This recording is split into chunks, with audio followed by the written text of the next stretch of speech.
की दूरी तय करते हैं तो दूरी मिनट के आधार पर भी आ सकती है आपकी और कोण के आधार पर भी आ सकती है। आया समझ में? और इनका एक होता है आवर्त। यहाँ से क्वेश्चन आया अपने पास में, सेकंड की सुई का आवर्त काल होता है, अर्थात आवर्त काल होता है। तो अपने पास एक शब्द आ गया आवर्त काल। तो ये आवर्त काल होता क्या है? तो आवर्त काल का मतलब होता है कि जो घड़ी की जो सुइयां हैं वो चलने के बाद में वापस उसी कंडीशन में जहां से उसने शुरू किया था उसी कंडीशन पे वहां से चलना प्रारंभ करती है। तो आवर्त काल का मतलब होता है जो अपनी नई जो कंडीशन जो चल रही है उससे वापस पुरानी कंडीशन में किस आधार पर आती है। तो देखो सेकंड के आधार पर बात करें कि सेकंड की सुई का आवर्त काल होता है, तो सेकंड का सुई का आवर्त काल होता है 60 सेकंड का। अर्थात कितने सेकंड का? 60 सेकंड का होता है। क्यों? क्योंकि 60 सेकंड की सुई जब शुरुआत करती है तो चलने के बाद में वापस अपनी कंडीशन पे एक से शुरुआत कहां करेंगे? हर 60 सेकंड के बाद में वापस एक से शुरू करती है, फिर 60 सेकंड पे जाती है, फिर वापस 60 सेकंड बाद में 1 सेकंड से शुरू करती है, फिर वापस 60 पे जाती है। उसी आधार पर मिनट की सुई का आवर्त काल होता है। तो मिनट की सुई का कितना आवर्त काल होता है? तो मिनट की सुई वापस 60 मिनट में, कितने मिनट में? 60 मिनट में वापस पुरानी स्थिति पे आ जाती है, अर्थात वापस चक्कर वापस एक ही मिनट से शुरू करना शुरू कर देती है। उसके बाद में अपन बात करते हैं घंटे की सुई का, कि घंटे की सुई का आवर्त काल कितना होता है। तो घंटे की सुई का आवर्त काल होता है, वो होता है बेटा 12 घंटे।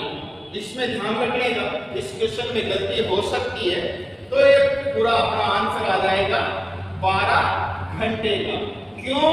क्योंकि हर 12 घंटे के बाद में घंटे की सुई वापस अपनी स्थिति में आएगी, अर्थात एक से शुरुआत करेगी। उसके बाद में अपन बात करते हैं अब कोण की, क्योंकि गति की बात हो रही तो मिनट के आधार पर अपन ने बात कर लिया, तो गति कोण के आधार पर भी बात करेंगे, क्योंकि कोण के आधार पर भी घड़ी का जो डायल डिवाइडेशन होता है, घड़ी की सुइयों की गति डिवाइडेशन होती है। तो यहाँ क्वेश्चन अपना पुटअप हो जाता है कि सेकंड की सुई 1 सेकंड में कोण बनाती है, अर्थात सेकंड की सुई 1 सेकंड में दूरी तय करती है, अर्थात कोण के आधार पर। तो कोण के आधार पर बात करें तो सेकंड की सुई 1 सेकंड में 6 डिग्री का कोण बनाती है। कितने डिग्री का कोण बनाती है? 6 डिग्री का, अर्थात 1 सेकंड में सेकंड की सुई 6 डिग्री के बराबर चक्कर लगाती है। उसके बाद में क्वेश्चन अपने इसी क्वेश्चन के आधार पर दोबारा अगर वो क्वेश्चन पूछे, क्योंकि बेसिक तो अपने को पता चल गया कि 1 सेकंड में 6 डिग्री का बनाती है, तो 1 सेकंड में 6 डिग्री का बनाती है, तो चाहे वो 10 सेकंड का पूछे, चाहे 20 सेकंड का पूछे, चाहे 5 सेकंड का पूछे, चाहे 100 सेकंड का पूछे, आया समझ में? क्योंकि उसको डिवाइड उसको इंटू कर देंगे 6 से। आया समझ में? उसके बाद में अपन बात करते हैं कि मिनट की सुई 1 मिनट में कितने डिग्री का कोण बनाती है। तो इसका सिंपल तरीका, इसका बेसिक होता है, तो 1 मिनट में भी मिनट की सुई 6 डिग्री का कोण बनाएगी। उसके आधार पर अगर कुछ क्वेश्चन पूछे कि 10 मिनट में मिनट की सुई कितने डिग्री का कोण बनाएगी, तो अपना बेसिक कंसेप्ट अपन को क्लियर है, क्योंकि 1 मिनट में बनाती है 6 डिग्री का, तो 10 मिनट में बनाएगी 60 डिग्री का। अब तो आराम से अपना आसानी से क्वेश्चन दे सकते हैं कि चाहे वो 10 मिनट का पूछे, चाहे 20 मिनट का पूछे, चाहे 30 मिनट का पूछे, उसके आधार पर आगे वाला क्वेश्चन पूछा जाता है कि घंटे की सुई 1 मिनट में कितने डिग्री का कोण बनाती है। तो बात चली सेकंड की, सेकंड की अपनी क्लियर हो गई, मिनट की अपनी क्लियर हो गई। उसके बाद में घंटे की आ गई कि 1 मिनट में घंटे की सुई कितने डिग्री का कोण बनाती है। तो इसका आंसर आएगा सीधा सीधा अपना आ जाएगा 1/2 डिग्री, अर्थात आधे डिग्री का। समझ में आया? तो इसी आधार पर अपने यहीं से क्वेश्चन पूछा हो जाता है कि 1 मिनट में मिनट की दूरी होती है, तो 1 मिनट में मिनट की दूरी होती है 6 डिग्री की, घंटे की दूरी होती है 1 मिनट में आधे डिग्री की। तो क्वेश्चन पूछ ले कि 1 मिनट में मिनट की सुई व घंटे की सुई के मध्य कितना अंतराल होता है, तो अंतराल हो जाता है 5.5 डिग्री का, क्योंकि ये 6 डिग्री का बना रही है या आधे डिग्री का बना रही है। या इसी आधार पर क्वेश्चन पूछा जाए कि 1 मिनट में घंटे की सुई से मिनट की सुई कितनी अधिक दूरी तय करेगी, तो आ जाएगा 5.5 डिग्री का। या 1 मिनट में घंटे की सुई मिनट की सुई से कितने डिग्री पीछे रहती है, तो वो भी आंसर आएगा 5.5 डिग्री। उसके बाद में क्वेश्चन पुटअप हो जाता है। दोनों क्वेश्चन बहुत अच्छे तरीके से आप समझने हैं, क्योंकि दोनों क्वेश्चन बहुत अच्छे हैं, बहुत लेवल के क्वेश्चन है। क्योंकि इसने क्वेश्चन दिया है कि 60 मिनट में मिनट की सुई कितनी मिनट की दूरी तय करेगी। अब ये बहुत उलझाने वाला क्वेश्चन है। अगर आपका बेसिक कंसेप्ट क्लियर है तो आप आंसर दे दोगे, नहीं तो नहीं दे पाओगे।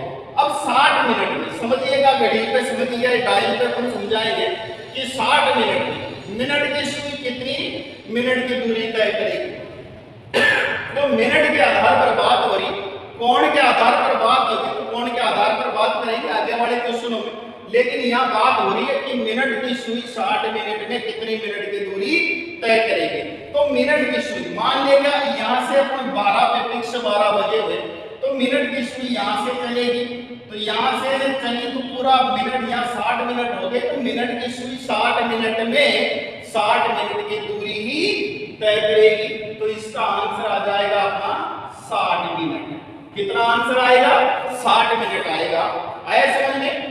उसके बाद में क्वेश्चन पुटअप हो जाता है घंटे का। तो क्वेश्चन आगे वाला क्वेश्चन पूछा इसने कि 60 मिनट में घंटे की सुई कितनी मिनट की दूरी तय करेगी। अब यहाँ क्वेश्चन बहुत उलझन वाला हो गया। ये समझ में अगर अपने को बेसिक आता है तो अपना आसानी से क्वेश्चन दे पाएंगे। आया समझ में? तो 60 मिनट में, अब देखो 60 मिनट में घंटे की सुई कितनी मिनट की दूरी तय करेगी। अब देखो यहां से वही बात आ गई, फिक्स 12 बजे हुए मान लीजिएगा, तो फिक्स 12 बजे हुए, तो यहां से मिनट की सुई चलेगी, यहां से डिवाइडेशन करते हुए सीधी चली और यहां पर आ गई। तो घंटे की सुई यहां से चल के यहां पहुंच गई। तो अपना ये कॉलम कितनी डिग्री कितनी मिनट का है पूरा, तो ये कॉलम है अपने पास 5 मिनट का। आया समझ में? तो यहाँ पर अपना क्वेश्चन का जो आंसर आएगा वो केवल 5 मिनट का है। कितने मिनट का आएगा? 5 मिनट का। आया समझ में? तो क्वेश्चन में उलझन आती है, क्योंकि उलझन जब ही आएगी जब अपना बेसिक कंसेप्ट क्लियर नहीं। आया समझ में? तो अपना 60 मिनट में घंटे की सुई कितने मिनट की दूरी तय करेगी, तो इसका आंसर होगा 5 मिनट की। आया समझ में? उसके बाद में अगर इस क्वेश्चन को उलझन के आधार पर पूछे कि 60 मिनट में मिनट की सुई व घंटे की सुई के मध्य कितने डिग्री का अंतराल होता है या कितनी मिनट का अंतराल होता है, तो मिनट के अगर आप पूछे तो 55 मिनट का अंतराल होता है।